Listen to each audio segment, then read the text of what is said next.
Hey everyone, welcome back to Corporate Decoder. Today we're diving into a company report so exciting it makes watching paint dry seem like a thrill ride.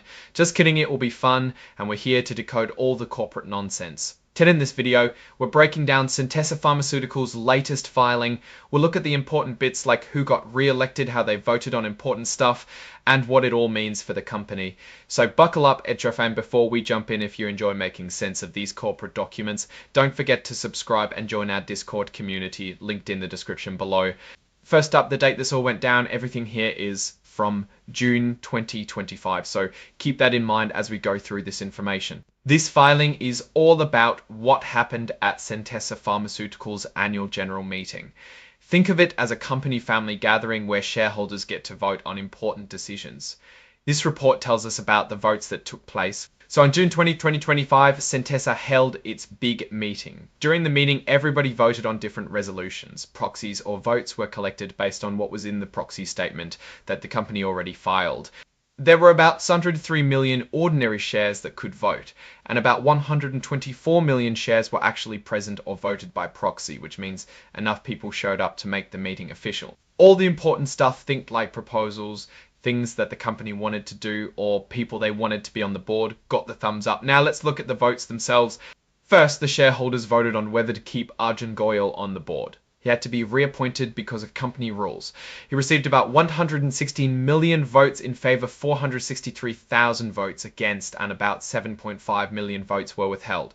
This means most people were happy to keep him as a director. Next up was Samarth Kulkarni, another director needing re-election. The vote wasn't quite as overwhelmingly in favour as the last one. He got about 97 million votes for him, about 19 million against, with again 7.5 million withheld. So he's staying on, but there was a bit more opposition. Then they voted on who should be the statutory auditors or the UK auditors for the company. They're like the financial referees, making sure the company's books are in order. KPMG, a United Kingdom company, got basically everyone's approval.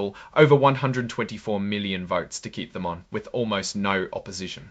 They also voted to approve KPMG LL, this time the one based in Delaware, as the company's independent accounting firm for the year. Again, huge support, basically everyone agreed. Another important vote was about who decides how much the auditors get paid. The shareholders voted to let the audit committee handle that with a strong majority in favour. The shareholders then had to officially accept the company's UK financial reports for last year. This is where they look at how the business performed. The vote was in favour overwhelmingly. The group also noted that no dividend would be paid for the year. In terms of not receiving a dividend, payments from shareholders won't make this their new favourite company.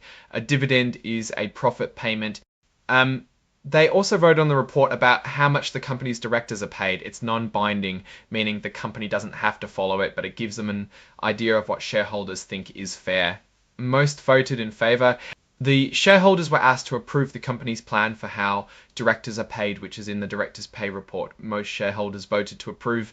This vote was about giving the company the power to issue new shares up to a certain amount.